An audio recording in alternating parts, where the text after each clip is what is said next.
पुणात्माओं, प्रथम तो जो गुरु होगा वो एंड बैंड बोला नहीं करे, हुआ वाई नहीं बकता, वो सत्य ही कहता है और जो नाम पार करने का होता है वही उपदेश देता है।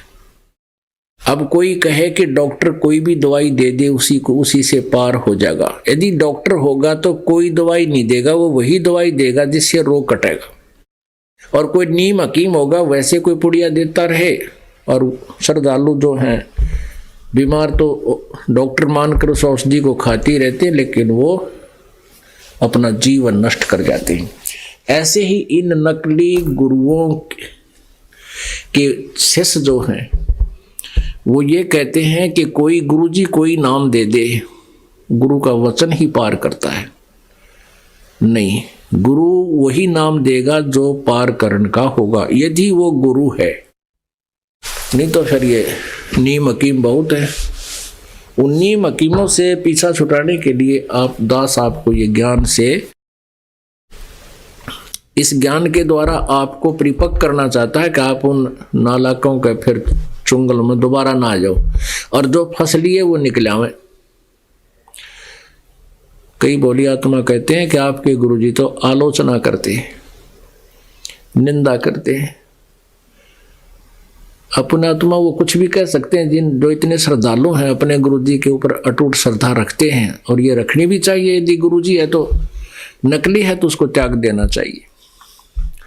अब जैसे सरकार ने एक बार नकली नोट पकड़े थे 500 के, 1000 के, और उनको फिर टेलीविजन के माध्यम से, समाचार पत्रों के माध्यम से दोनों को, ओरिजिनल और डुप्लीकेट दोनों को आमने सामने दिखाया था और बताया था कि ओरिजिनल ऐसा होता है, डुप्लीकेट ऐसा होता है, इससे बचना। तो सरकार आलोचना नहीं कर रही थी, एक महा उपकार का काम किया। ऐसे ये दास कर रहा है कि हमारे जो सदग्रंथ हैं, पवित्र गीता जी, पवित्र वेद, पवित्र पुराण, पवित्र कुरान, पवित्र गुरु ग्रंथ साहिब, पवित्र बाइबल, इनके अंदर जो परमात्मा के विषय में जो ज्ञान है वो ओरिजिनल ज्ञान है। उसके उनके अंदर वो मंत्र भी विद्यमान हैं जिनसे मोक्ष संभव है। गीता जी अध्याय नंबर 8 के श्लोक नंबर 13 में गीता ज्ञान दाता ब्रह्म कहता है कि मेरा केवल एक ओम मंत्र है, इसके अतिरिक्त मेरा कोई मंत्र नहीं है, कोई भक्ति को और जाप का भी मंत्र नहीं है किसी का भी। तो ओम नाम एक अक्षर मंत्र है। और परम अक्षर ब्रह्म के बारे में अध्याय नंबर 17 के श्लोक नंबर 23 में 3 अक्षर के मंत्र से पूर्ण मोक्ष प्राप्ति का संकेत किया है। उसमें ओम, तत् और सत है। ओम ये सीधा ही है ब्रह्म का, और तत् जो है ये परब्रह्म का, ये गुप्त मंत्र है। इन दोनों के मिलने से सतनाम बन जाता, 2 अक्षर के नाम से। एक ओम, एक सांकेतिक तत्, ये दोनों मिलकर और ये एक सतनाम बन जाता 2 अक्षर का। और तीसरा मंत्र जो है वो परमाक्षर ब्रह्म का है, सारनाम जिसको बोलते हैं। इन तीनों के लास्ट में इन तीनों का योग हो जाता है। ये तीनों मंत्र एक ही बन जाते हैं जब आपको सारनाम प्राप्त होगा। लेकिन तब उस मंत्र से पूर्ण मोक्ष होगा, जन्म मृत्यु फेर नहीं होगी। हम सतलोक चले जाएंगे जहां से हम आए थे।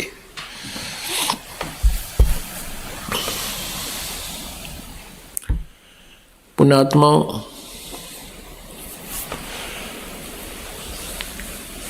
परमात्मा के पाने के लिए आप जी को एक विशेष समय भी निकालना पड़ेगा। जैसे कल आपको बताया था कि हम बच्चे को एक रोजी रोटी के योग्य बनाते हैं, भी ये या तो नौकरी कर ले या कोई बिजनेस व्यापार करे तो उसमें शिक्षित होगा तो मार ना खाओगा।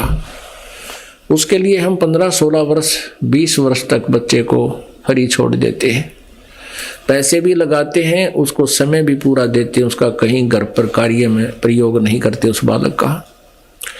तब 15-20 वर्ष में जाकर के 2 रोटी के योग्य वो बनता है, पेट के लिए एक नौकरी योग्य बनता है।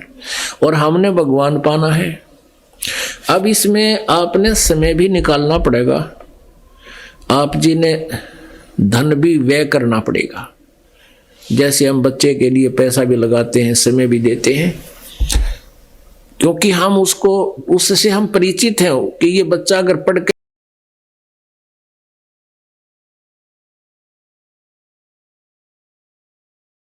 के शिक्षित हो गया और लग गया अपनी कोई नौकरी वगैरह तो अपना जीवन सफल कर लेगा, ये पैसा हमारा व्यर्थ नहीं जाएगा।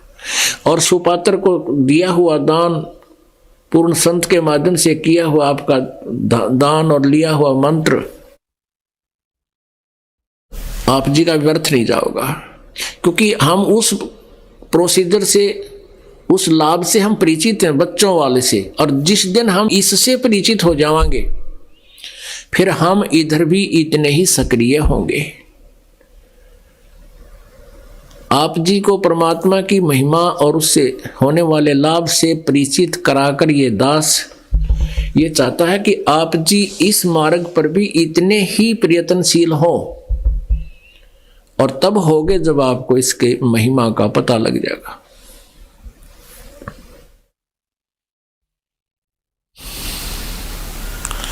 उस महिमा से परिचित कराने के लिए आप जी को यहाँ बुलाया जाता है, सीडी वगैरह बनाई जाती है और पुस्तक बनाकर आपके पास भेजी जा रही है, ताकि आप थोड़ा समय निकालें।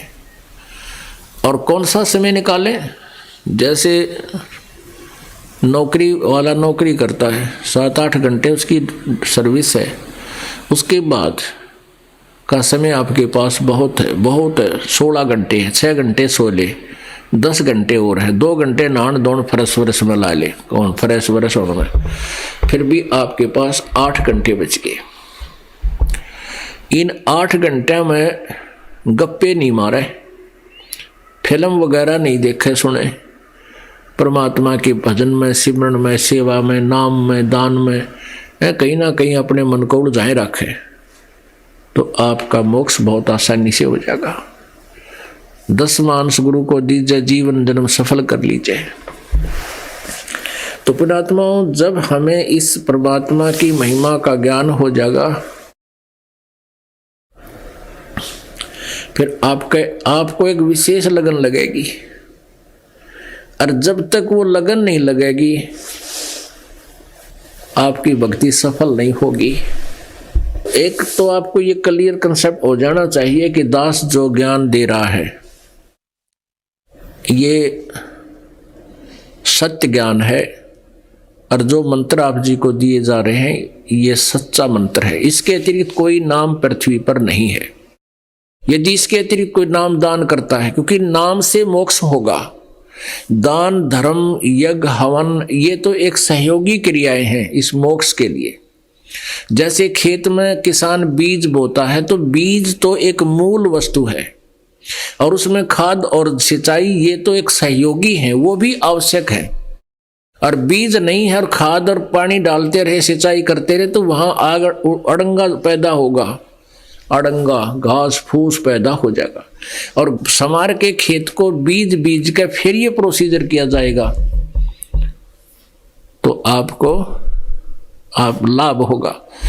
जैसे ये देखे कोई तो हवन करते हैं, उसी से कहते हैं हम बस हवन ये कर दिया इसी तो बेड़ा पार हो जाएगा। नहीं, ये तो अल्पज्ञ हैं वो लोग, उनका ज्ञान संपूर्ण नहीं है। जैसे कोई रोगी है, उसको ट्रीटमेंट किया नहीं जा रहा, उसको इंजेक्शन या गोलियां दी नहीं जा रही, केवल ग्लूकोज चढ़ा दिया जाए, तो ग्लूकोज का अपना अलग से लाभ है। जब तक रोग कटने की दवाई, औषधि, इंजेक्शन अलग से होते हैं, वो अति आवश्यक है। तो ऐसे हम जो साधना करते हैं वो आंशिक कर रहे थे। पहले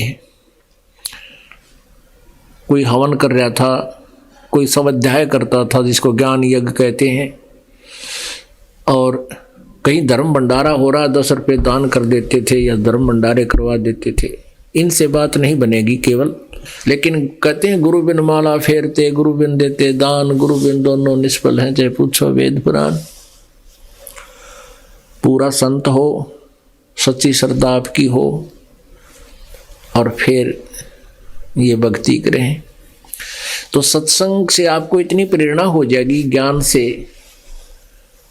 परमात्मा के पाने के लिए राजाओं ने राज भी त्याग दिया, क्योंकि आत्मा को जब ज्ञान हो जाता है, इसको बहुत जबरदस्त तड़फ बनती है, और वो तड़फ तो बन जाती है इस ज्ञान से, लेकिन समाधान ना मिलने से वो बर्बाद हो जाते हैं, घर भी त्याग जाते हैं, भक्ति भी कर रहे होते हैं, लेकिन अंत में उनको मोक्ष ना मिल करके अन्य सिद्धियां मिल जाती हैं।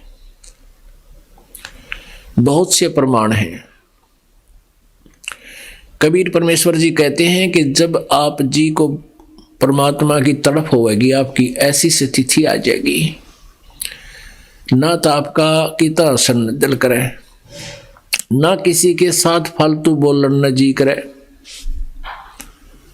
आप ऐसे रहोगे जैसे उन क्या अगर ना यू बोलता नहीं, ना समय पर ढंग से रोटी खाता, ना नहाए धोए कपड़े में विशेष रुचि इसकी, न क्या कर यू पता नहीं क्या हो गया, इसके उन्मुनसा रहे है। उन्मुनसा, ये उन्मुनी मुद्रा जो होती है, ये परमात्मा की तरफ एक विशेष तड़फ की प्रतीक होती है। परमेश्वर कबीर जी कहते हैं, कबीरा बैद बुलाइया, कबीर बैद बुलाइया, पकड़ के देखी बाँ, नाड़ी देखी, बैद न बेद न जाने ही, मेरा कर्क कलेजे माँ। वैद तो कहता है इसके कोई बीमारी नहीं, और घर वाले कह रहे हैं कि ये सूखता जा रहा है, ये बातें ना करता, किसी तरह नान दौड़ में इसकी रुचि ना, खान पीन में रुचि नहीं, कि तब बैठ के किसी से बोलता नहीं। तो परमात्मा कहते हैं ये एक विशेष कसक होती है प्राणी का, एक विशेष मुद्रा बन जाएगी आपकी। और ये कैसे बनेगी? इस ज्ञान से, और साथ में भक्ति आपकी चलती रहेगी। जब तक आपकी भक्ति वाली ट्यूब में और कितने पंचर हो रहा है, तो वो आप कमाई भी कर रहे हो, लेकिन वो स्थिति अभी नहीं आ रही, तो आपके पंचर हो रहे हैं, क्योंकि आप अभी अपनी कमाई को दुआओं के माध्यम से बच्चों में या किसी परिवार के सदस्य को वितरित कर रहे हो। अपने चारों पल्लों को अच्छी